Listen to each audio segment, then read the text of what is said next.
5ই আগস্টের পরেই দেখবেন আপনার পরিবর্তন অনেক হয়ে গেছে।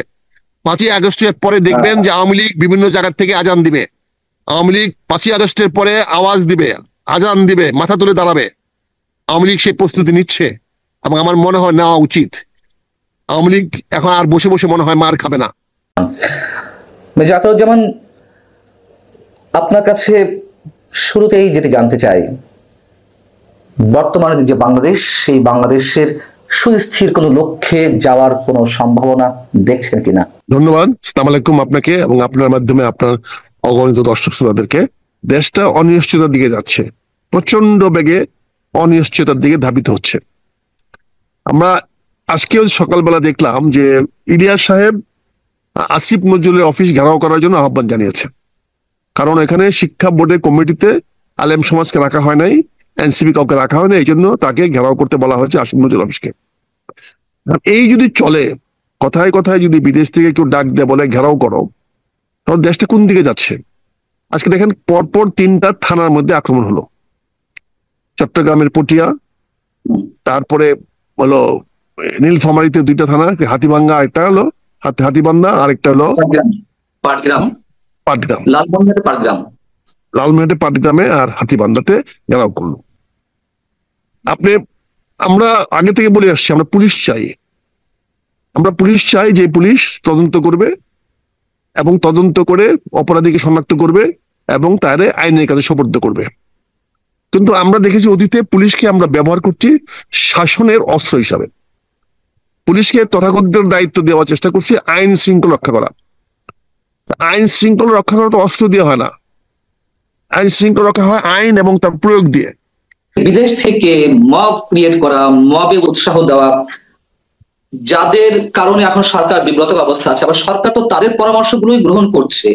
সমস্যাটি কোথায়? তারা কি চায়, সরকার কি চায়? এটা আসলে সরকার, আবার বললাম তো, এটা আমি কি করে বুঝবো তাদের মধ্যে কি সম্পর্ক? এই সরকার এবং বিদেশি আমার বন্ধুরা যারা কথা বলছেন তারা হলো একে অপরের সম্পূরক। তারা একজন আরেকজনের পিঠ চুলকাচ্ছেন। তারা সরকার যেটা করা দরকার সেটা তাদেরকে দিয়ে বলাচ্ছে এবং তারা যেটা সরকার করাতে চায় সেটা তারা সরকারকে বলছে আমরা জনমত তৈরি করে দিচ্ছি, তোমরা সেটা করো। এই যে চলতেছে, এই চলার মধ্যে তো ব্যর্থতা হলো আমাদের রাজনীতিবিদদের। আমি যে কথাটা শেষ করতে পারি নাই, কারণ কথাটা অসম্ভব থাকলে কথাটা ভুল হবে। পুলিশ সুশীল সমাজের একটা অত্যাবশ্যকীয় উপাদান। একটা পুলিশ ছাড়া একটি রাষ্ট্র, একটা সুরাষ্ট্র কল্পনা করা যায় না, এটা সম্ভব না। পুলিশ থাকতে হবে। কিন্তু আজকে আমরা পুলিশকে যে জায়গায় নিয়ে যাচ্ছি বা নিয়ে যাওয়ার চেষ্টা করতেছি, সেখানে পুলিশকে তো আমরা শুধু নিষ্ক্রিয় নয়, পুলিশকে আমরা রীতিমতো একটা ভিলেন বানিয়ে ফেলেছি। তারা আজকে সবারই প্রতিপক্ষ। আপনি দেখেন আগামী নির্বাচন যদি করতে হয় এটা পুলিশই লাগবে। পুলিশ তো মূলত তদন্ত সংস্থা, তারা তদন্ত করে অপরাধীকে শনাক্ত করবে এবং শনাক্ত করে তাকে আইনের হাতে সোপর্দ করবে। আইন যখন বিচার করবে সেই বিচারের রায়টা পুলিশ কার্যকর করবে। কিন্তু সেখানে আমরা দেখছি পুলিশকে রাজনৈতিক হাতিয়ার হিসেবে ব্যবহার করতেছি। পটিয়ার ঘটনাটা দেখেন আপনি, সেখানে পুলিশের এত এক্সট্রিমে যাওয়া দরকার ছিল কি? পুলিশ তো সেখানে যেহেতু একটি রাজনৈতিক দলের নেতাদের বিরুদ্ধে অভিযোগ আসছে, সে রাজনৈতিক নেতাকে বললেই হইতো ভাই আপনার লোকের এই কাজটা করতেছে, আপনি দেখেন তো।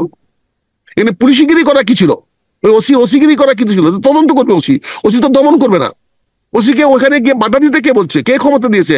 বাংলাদেশের সিআরপিসিতে কোথায় লেখা আছে পুলিশ কাউকে কোনো কাজ করতে বাধা দিতে পারবে? কোথায় লেখা আছে? আমার কথাটা হচ্ছে থানার মধ্যে ওই লোকগুলা তাকে নিয়ে ঢুকলো কি করে? থানার মধ্যে ঢুকলো কি করে? ওই ছেলেগুলো ঢুকলো কেন? ঢুকতে দিল কেন? এখন আপনি যে কথাগুলো বলছেন, সমস্যা তো ওইখানে, পুলিশ তো ভয় আছে। না না, পুলিশ যদি ভয়ে থাকে তাহলে পুলিশ যদি ভয়ে থাকে তাহলে পুলিশ আঘাত করতে গেল কেন? সে আঘাত প্রাপ্ত হইতো, দেখতো। আপনি আঘাত দিতে গেলেন কেন? আপনি আঘাত দেওয়ার ক্ষমতা আপনার নাই। পান্না ভাই আপনি আমাকে মারতে পারেন, এটা আপনি অপরাধ করছেন, মারা না। কিন্তু আমি তো উল্টা আঘাত করতে পারি না আপনাকে। আপনি যখন জীবন সংখ্যা কি হয়েছে? জীবন হানির সংখ্যা হলে আপনাকে থানা, এই কতগুলো জিনিস মিস ওয়ার্ড আমরা এমন ভাবে করি। আপনি থানাতে একজন লোককে ধরে নিয়ে আসবে কেন? থানা ঢুকবে কেন? সেটা সেই প্রশ্রয় সরকার দিচ্ছে, রাষ্ট্র দিচ্ছে, তাহলে সে রাষ্ট্রকে প্রশ্ন করেন। আমি সেই কথাই বললাম যে পুলিশকে তো আপনি ক্ষমতার বাইরে ব্যবহার করতেছেন কেন? থানাকে আপনি কেন অ্যারেস্ট করার মতো শব্দটা থানা ব্যবহার কেন করেন? থানাকে অ্যারেস্ট করার ক্ষমতা সিআরপিসিতে কোথায় দেওয়া হয়েছে? কেন মানুষের মধ্যে প্রত্যাশা? কেন সরকার বলে অমুকে গ্রেফতার করেন? কেন? তদন্ত ছাড়া গ্রেফতার কেমনে করবেন? গ্রেফতার করতে হলে আদালতের নির্দেশ লাগবে। বাংলাদেশে কাউকে বিনা বিচারে আটক রাখার কোনো বিধান নাই। এখন তো বলবেন সংবিধান মানেন, কিছু মানেন না। সংবিধানে শপথ নেন, আবার শপথ নেন না। আমার আলী রিয়াজ বলেন আমরা সংবিধান ভঙ্গ করে এখানে আসছি, প্রকাশ্যে বলে বেড়ান। তো উনি যদি সংবিধান ভঙ্গ করে যদি ওই অফিসে বসে থাকতে পারে, গল্প করতে পারে, চা খেতে পারে, সরকারের রাষ্ট্রে চা খেতে পারে সংবিধান লঙ্ঘন করে, তাহলে ওই ছেলেরা সংবিধান লঙ্ঘন করে আসতে পারবে না কেন? ওসির ঘাড়ে ধরতে পারবে না কেন? কারণ এটা আইন তো নাই, কোনো আইন তো নাই। তাহলে তাহলে সেটার জন্য তো দায়ী কে? এখন আপনি ধরেন এই সরকার কি করেছে? এনবিআর কি করেছে? এনবিআর এর অফিসারদের সাথে যে বিট্রিয়ালটা করেছে, কতগুলো দুর্নীতিবাজ ব্যবসায়ীদেরকে নিয়ে এসে তাদের মধ্যে আপোষ করে দিয়ে আজকে অফিসে করে চাকরি যাচ্ছে। তো এই যে বিশ্বাসগত সরকার করতেছে, এগুলা করে কি সরকার পার পাবে? শেষ পর্যন্ত আমি তো প্রথমে বলেছি যে আমরা একটা অন্ধকারের দিকে যাচ্ছি। এই যে বেআইনি কাজগুলা করা হচ্ছে, তাহলে এর মাধ্যমে কি? আগে সরকার গুম খুন করতো, এখন আমরা রিমান্ড করেন। আগে সরকার মানুষকে গুম করে মেরে ফেলতো, খুন করে ফেলতো, এখন আপনি মব জাস্টিস করতেছেন। একই জিনিস চলছে তো। তাহলে পার্থক্যটা কি? যে অভ্যুত্থানটি অনুষ্ঠিত হলো, সংগঠিত হলো, যে আন্দোলন ক্রিয়েট করা হলো, যার মাধ্যমে শেখ হাসিনা সরকারের পতন হলো, তাহলে এখনো যদি সে আগের ধারাবাহিকতা চলে, বরঞ্চ আগে মব ভায়োলেন্স ছিল না, এর সঙ্গে যুক্ত হয়েছে মব ভায়োলেন্স, এবং সেটিকে জাস্টিফাই করার চেষ্টা চলছে। বলা হচ্ছে আগের সরকার সামাজিক যে কাজগুলো করেছে তার সামাজিক ফ্যাসিবাদ, তার প্রতিক্রিয়া হিসেবে এটা সামাজিক ফ্যাসিবাদ। কিন্তু এই ভায়োলেন্স গুলো কারা করছে? বিএনপি একটি অংশ করছে, আর সরাসরি জাতীয় নাগরিক পার্টি বা বৈষম্যবিরোধী ছাত্র আন্দোলন নেতা করছে, যারা অভ্যুত্থান ঘটিয়েছিল। তাহলে মানুষের সঙ্গে কি এটি প্রতারণা নয়? এটা প্রতারণা কে করছে? হাসিনার প্রতারণার জবাব আমাদের ডক্টর ইউনূস সাহেব দিচ্ছেন। এনে বিএনপি নাম আনতেছে কেন? এনসিপি নাম আনতেছেন কেন? রাষ্ট্র তো নিয়ন্ত্রণ এনসিপি করে না, রাষ্ট্র তো নিয়ন্ত্রণ বিএনপি করে না। এটা শেখ হাসিনার স্থলাভিষিক্ত হয়েছে ডক্টর ইউনূস, এই জবাব ডক্টর ইউনূস দিবে। ডক্টর ইউনূস আজকে দেশে অসাংবিধানিক সরকার প্রতিষ্ঠা করেছেন, সংবিধান বরখেলাপ করতেছেন, বড় বড় গলায় বলতেছেন। তার লোকেরা বলতেছে আমরা সংবিধান অমান্য করে আসছি, তারা আইনকে অপব্যয় করতেছে, তারা যা খুশি তা করতেছে। তিনি তার অফিসে ডাকায় নিয়ে আসেন ইলেকশন কমিশনের চিফকে, ডাকায় নিয়ে আসেন প্রধান বিচারপতিকে। এগুলো তো ক্ষমতার অপব্যবহার হচ্ছে। এটার দায় দায়িত্ব তো প্রধান উপদেষ্টা সাহেবকে দিতে হবে।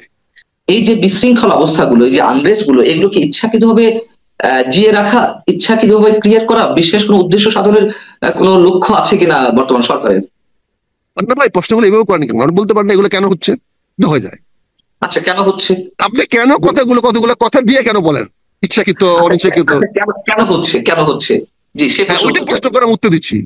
এটা কেন হচ্ছে, একমাত্র কারণ হলো একটি অবৈধ সরকার দেশে পরিচালনা করতেছে। যে এই সরকারটা জোর করে বলতেছে তাদের জনগণের ম্যান্ডেট আছে। এখানে জুলাই বিপ্লব হয়েছে শেখ হাসিনার পতনের জন্য। জুলাই বিপ্লবের উদ্দেশ্য লক্ষ্য ছিল না আরেকটি নতুন সরকার গঠন করার। জুলাই বিপ্লব 5ই আগস্ট সরকার পতনের পরপরই জুলাই বিপ্লব যারা করেছেন তাদের দায়িত্ব শেষ হয়ে গেছে। তাদের দায়িত্ব না, তাদেরকে কেউ ক্ষমতা দেয় নাই একটি সরকার প্রতিষ্ঠা করার জন্য। কিন্তু কাকতালীয় ভাবে এই দেশের রাজনীতিবিদদের মানে কি বলবো অযোগ্যতা, অদক্ষতা এবং অনভিজ্ঞতার কারণে তারা ওই একটা মিক্সড সরকার, না মার্শাল না বিপ্লবী, না কোনো কিছু, না সাংবিধানিক একটা সরকারের ফাঁদে তারা পা দিয়েছে। এই ভুলের খেসারত আজকে আমরা দিচ্ছি। আজকে ডক্টর ইউনূসের সরকার আছে, কেন্দ্রের সরকার আছে, কিন্তু সেই কেন্দ্রের সরকারের কোন রকম নিয়ন্ত্রণ আমার কটিয়া দিতে নাই, কিশোরগঞ্জে নাই, আমার বাজিতপুরে নাই, আমার ভৈরবে নাই। তার নিয়ন্ত্রণ তার ওই বিল্ডিং এর, তার যে ওই যে 8 নম্বর হেয়ার রোডের বাসার চারপাশে, ওই বাড়ির চারপাশে, সেটাও তো 144 জারি করে তার সে ক্ষমতা খাইতে হয়। তার থেকে 1 কিলোমিটার দূরে শাহবাগ চত্বরে এই সরকারের কোনো কর্তৃত্ব নাই। আর ঢাকা শহরে অনেক অলিগলি তো নাই। কিন্তু এই সরকারটা আমরা কেন মানালাম? এই সরকার যদি বিপ্লবী সরকার হতো তাহলে আজকে এই লেজের অবস্থা হতো না। আজকে তো চট্টগ্রাম বন্দর লিজ দেওয়ার প্রশ্ন আসতো না, আজকে তো গ্রামীণ ট্যাক্স মাফ করার প্রশ্ন আসতো না, আজকে তো উনি গ্রামীণের ট্যাক্স মাফ করাতে পারতেন না, আজকে তো গ্রামীণ ম্যান পাওয়ার কোম্পানি উনি খুলতে পারতেন না, আজকে উনি তো ওই করিডোর দেওয়ার কথা চিন্তা করতে পারতেন না। বিপ্লবী সরকার এটা করতো না। যদি ওই ধরনের সরকার তাহলে পারতো না কেন? কারণ এই সরকার কোনো বৈধতা নাই। এই সরকার কি সরকার? এই সরকার সংবিধানের অধীনে শপথ গ্রহণ করেছে রাষ্ট্রপতির কাছে। এই সুযোগ সুবিধা ডক্টর মোহাম্মদ ইউনূস সাহেব নিচ্ছেন, কিংবা বিদেশি এজেন্ডা বাস্তবায়নের চেষ্টা করছেন, তো ওই ধরনের সরকার হলেও কি এগুলো ঘটতো না? অবশ্যই ওরা করতো না। বিপ্লবী সরকার কি করে করতো এগুলো বলেন? বিপ্লবী সরকারের গ্রামীণ ফোনে কি ইন্টারেস্ট থাকতো তার? বিপ্লবী সরকারের সঙ্গে আমেরিকার সেই ওই কি বলে বন্দর নিয়ে তার তার কি কন্ট্যাক্ট থাকতো? বিপ্লবী সরকারের তো এজেন্ডা থাকতো অন্যরকম। সমস্যা কোথায় ছিল? স্পেসিফিক কোশ্চেনে আসি মেজর আতাউর, যেমন ডাক্তার শফিকুর রহমান জামাতের আমির তিনি বলেছেন এই অবস্থায় যে এখন আবার কিসের নির্বাচন, আপনি কি এটা কোনো ব্যাখ্যা দিবেন? মানে আমি তো এই ধরনের প্রশ্ন করতে পারছি না, যে করলে আবার বলবেন যে এই ধরনের প্রশ্ন না, কেন উনি করছেন তো না? উনি তো সঠিক প্রশ্নের উত্তর দিয়েছেন। হুম। উনি তো যেখানে যে থানা তার নিজেকে রক্ষা করতে পারে না, সেই থানা নির্বাচন কেন্দ্র কিভাবে রক্ষা করবে? কিন্তু এই কাজে তো এখানে জায়গাগুলো থেকে এই ভোট জায়গাগুলো হওয়ার কোনো সুযোগ নাই। না, এরকম একটা সিচুয়েশন তৈরি করা হবে, এই ধরনের একটি প্রশ্ন রাইজ করা হবে। অনেকে অনেক আগে থেকে বলে আসছিলেন যে এই আনরেস্ট গুলো, আমি অন্যদের মন্তব্য করছি, আমি আপনি উত্তর দিবেন কিনা এটা একেবারে আপনার বিষয়। উত্তর হ্যাঁ। জি, যে এই ধরনের একটা পরিস্থিতি তৈরি করা হবে যাতে এই প্রশ্নগুলো রাইজ করা যায় যে এখন আবার কিসের নির্বাচন। ঠিক সেই প্রশ্নটা যেহেতু আগে যদি এই আলোচনাগুলো না উঠতো তাহলে আমরা ওই প্রশ্নটা তুলতাম না। যেহেতু অনেক আগে থেকে অনেকে এই কথা বলে আসছেন যে একটা প্রচন্ড আনরেস্ট সিচুয়েশন বাংলাদেশে তৈরি করা হবে ক্রমাগত ভাবে, যার মধ্য থেকে নির্বাচন পেছনে একটা টেন্ডেন্সি থাকে এবং এই প্রশ্নগুলো সামনে আনা যায়। সেই প্রশ্নটি কি জামাতে ইসলামের আমির করেছেন? এখন অনেকের প্রশ্ন, আমি অন্যদের কথা আপনার সামনে রিপ্রেজেন্ট করছি। যদি ভাবার তো এটার জন্য তো আর ওই কি বলে ওই কাল মাসের থিওরি পড়তে হবে না। জি, এটা তো খুব সহজ সরল কথা। আপনি কি মনে করেন আজকে বাংলাদেশের যদি একটা সুষ্ঠু অবাধ সুন্দর নির্বাচন হয়, জামাত সরকার গঠন করতে পারবে? প্রশ্ন কেন? অথচ আজকে জামাতের প্রায় 70% ডিসি জামাতের লোক, বাংলাদেশ ব্যাংকের লোক, বিভিন্ন ব্যাংকে বিভিন্ন প্রতিষ্ঠানে জামাতের লোক, জি, ঢাকা বোর্ডে জামাতের লোক, ইউনিভার্সিটি জামাতের লোক, অনেক জায়গায় জামাতের লোক। আপনি কি মনে করেন আগামী নির্বাচন যদি হয়, যেভাবে নির্বাচন হয়, প্রতিনিধি নির্বাচন হোক আর ডাইরেক্ট নির্বাচন হোক, সেখানে জামাত হয়তো একটা বড় বিরোধী হতে পারে। বড় বিরোধী হতে পারলে কি ঢাকা ইউনিভার্সিটি ভিসি কি জামাতের লোক হতে পারবে? ওখানে ডিসি কি 10% 20% ডিসি কি তার হতে পারবে? এসপি তার হতে পারবে? পুলিশ অফিস হতে পারবে? ঢাকার মেট্রোপলিটন কমিশনার কি যে হতে পারবে? ওখানে কি ওই পুলিশের আইজিপি কি হতে পারবে? কাজে জামাত তো ভালো অবস্থায় আছে, নির্বাচন দরকার নাই। তারা বিভিন্ন ভাবে টাল বাহানা করে নির্বাচনে পিছিয়ে নিয়ে যাবে। এখন যে প্রোটোকল যারা পাচ্ছে জামাতের নেতারা, এটা কি সরকারের মন্ত্রীর চেয়ে কম পাচ্ছে? কম সুযোগ সুবিধা তারা পাচ্ছে? তাদের টিএডি হতে পারছে না, টিএডি দরকার নাই, তাদের এনাফ ফান্ড আছে। কিন্তু এখানে তারা সবাই ঐক্যবদ্ধ বিএনপিকে ঠেকাও, বিএনপিকে ঠেকানোর জন্য তারা রাজনীতি করছে। এবং ডক্টর ইউনূস নির্বাচন দিবে না, এটা আমরা প্রথম থেকেই বলে আসছি। কিন্তু আপনারাই বিভিন্ন বলে বলে এই পর্যন্ত আসছেন নির্বাচন হবে, আজও কাইলো হবে। আমরা প্রথম দিনে বলছি ডক্টর ইউনূস নির্বাচন দিবে না, দেওয়ার কোনো দায়িত্ব তার নাই, সে নির্বাচন দিতে আসে নাই, সে তার এজেন্ডা আসছে। জি, আমি সরি, আমি আপনাকে থামিয়ে দিচ্ছি, সময় একেবারে কম আমাদের, ফিক্স টাইমের মধ্যে শেষ করব। একেবারে স্পেসিফিক কোশ্চেন, যদি না দেয় তার পরবর্তী বাংলাদেশের চেহারাটা কি, একটু যদি সংক্ষেপে বলেন। যদি না দেয় তাহলে, যদি না দেয়, আমি প্রথমেই বলেছি আপনাকে, বাংলাদেশ একটা অন্ধকারের দিকে যাচ্ছে, এখান থেকে পরিত্রাণের দিকে যাবে। এখন যদি না দেয় তাহলে আগামীতে একটি গৃহযুদ্ধ ছাড়া এর কোনো বিকল্প নাই। আগামীতে বিপ্লব হবে না, আগামীতে হবে গৃহযুদ্ধ। এবং এই গৃহযুদ্ধ মনে হয় ইনশাল্লাহ ডিসেম্বরে শুরু হয়ে যাবে। 5ই আগস্টের পরেই দেখবেন আপনার পরিবর্তন অনেক হয়ে গেছে। 5ই আগস্টের পরে দেখবেন যে আওয়ামী লীগ বিভিন্ন জায়গা থেকে আজান দিবে, আওয়ামী লীগ 5ই আগস্টের পরে আওয়াজ দিবে, আজান দিবে, মাথা তুলে দাঁড়াবে। আওয়ামী লীগ সেই প্রস্তুতি নিচ্ছে এবং আমার মনে হয় নেওয়া উচিত। আওয়ামী লীগ এখন আর বসে বসে মনে হয় মার খাবে না, আওয়ামী লীগ মনে হয় তৈরি হচ্ছে। কেন প্রস্তুতি নেওয়া উচিত? এই জন্য নেওয়া উচিত যে তারা আওয়ামী লীগকে পতন করতে গিয়ে তারা মুক্তিযুদ্ধকে ধ্বংস করার চেষ্টা করতেছে। এখন আওয়ামী লীগকে মুক্তিযুদ্ধের সমর্থক করে তুলে ধরা হচ্ছে। আওয়ামী লীগ মানে মুক্তিযুদ্ধ, মুক্তিযুদ্ধ মানে আওয়ামী লীগ। কাজে মুক্তিযুদ্ধ রক্ষা করার জন্যই আওয়ামী লীগকে আবার ফিরে আসতে হবে, এবং ফিরে আসার মতো শক্তি তার আছে। তার পিছনে আমেরিকা আছে, তার পিছনে ভারত আছে, তার পিছনে পশ্চিমা বিশ্ব আছে। যদি তারা দেখে আমেরিকা নাকি ডক্টর ইউনূসের সরকারের পক্ষে, কেন থাকবে? সে হলো বাইডেনের লোক, কেন থাকবে? কোন কারণে থাকবে? সে হলো ডেমোক্রেটদের লোক। কি আছে এখানে? তো এখানে যদি তার পক্ষে থাকতো তাহলে কি তার ফরেন মিনিস্টার ফোন করে ধমকাইতো? বলেন। ফরেন মিনিস্টার ধমকেছে কিনা আমরা তো জানি না, আমরা তো অনুমান আমি তো করতে জানি, পারি। আমি তো জানি ধমকাইছে, অস্বীকার করো, কোন ধমকায় নাই। ওনাকে অকথ্য ভাষায় গালাগালি করছে আপনার কাছে তথ্য এবং প্রমাণ গালাগালি আছে? করে ধমকাইছে। হ্যাঁ, আপনি মার্কো রুবিও যে টেলিফোন করে ডক্টর মোহাম্মদ ইউনূসকে ধমকেছেন, এই তথ্য প্রমাণ কি আপনার কাছে আছে? নাই যে তা কি ওনাকে ধমকায় নাই এরকম তথ্য প্রমাণ আছে? ওনাকে সেটা ধমকায় কিন্তু নাই তাহলে এরকম সেটা তথ্য প্রমাণ আছে? ঠিক আছে, এরকম আপনাকেও কি তথ্য করতে প্রমাণ হবে? আছে? তাহলে তর্ক চলছে। তাহলে ধমকায় নাই আমার সরকার প্রধান কেন একটা পররাষ্ট্রমন্ত্রী টেলিফোন ধরবেন? কেন ধরবেন? Exactly. টেলিফোন করে এইটা যদি গালাগালি করেন নাই, তাহলে তিনি ওই বন্ধু টেলিফোন করে যদি গালাগালি করেন নাই, তাহলে এর প্রমাণ কি? আপনি ধরলেন কেন তার টেলিফোন? আপনি তার টেলিফোন উঠালেন কেন? যদি ব্যক্তিগত হয়ে থাকে তাহলে আমাদের জানালেন কেন? আর যদি সরকারি হয়ে থাকে তাহলে আপনি কি কথা হয়েছে আপনি জানাচ্ছেন না কেন আমাদেরকে? কেন জানাচ্ছেন না? জানাচ্ছেন না এই জন্য আপনাকে অপমানজনক কথা বলেছে, আপনাকে ইনসাল্ট করেছে, আপনাকে যেটাকে আমরা বাংলায় ভাষায় বলে অকথ্য ভাষায় গালাগাল করেছে, এই জন্য আপনি আমাদেরকে জানাচ্ছেন না। এটাই তো তথ্য প্রমাণ। এর বিকল্পটা আপনি বলেন। আমি তো বলছি, আমি তো প্রকাশ করলাম যে এর ছাড়া কি, আমি তো আপনার তথ্য প্রমাণ দিলাম, কিন্তু বলে নাই। আমরা 3 মিনিটের মধ্যে শেষ করব। ছোট করে আপনার কাছে একটু আনসারটি পেতে চাই। আপনি যে সবচেয়ে স্পর্শকাতর বিষয়টির কথা বললেন আমাদের অস্তিত্বের জায়গা থেকে, যে এই সরকার মুক্তিযুদ্ধকে বিতর্কিত করতে চাইছে, ইতিহাস গ্লান করে দিতে চাইছে, এবং আবারও সরকারের তথ্য এবং সম্প্রচার উপদেষ্টা শুক্রবার একটি তার ফেসবুকে একটি দীর্ঘ স্ট্যাটাস দিয়েছেন। এই আন্দোলনের উদ্দেশ্য সম্পর্কে তিনি ক্লিয়ার করেছেন, এবং আবারও এই আন্দোলনকে 24 আন্দোলনকে তিনি 71-এর সঙ্গে মেলানোর ধৃষ্টতা দেখিয়েছেন।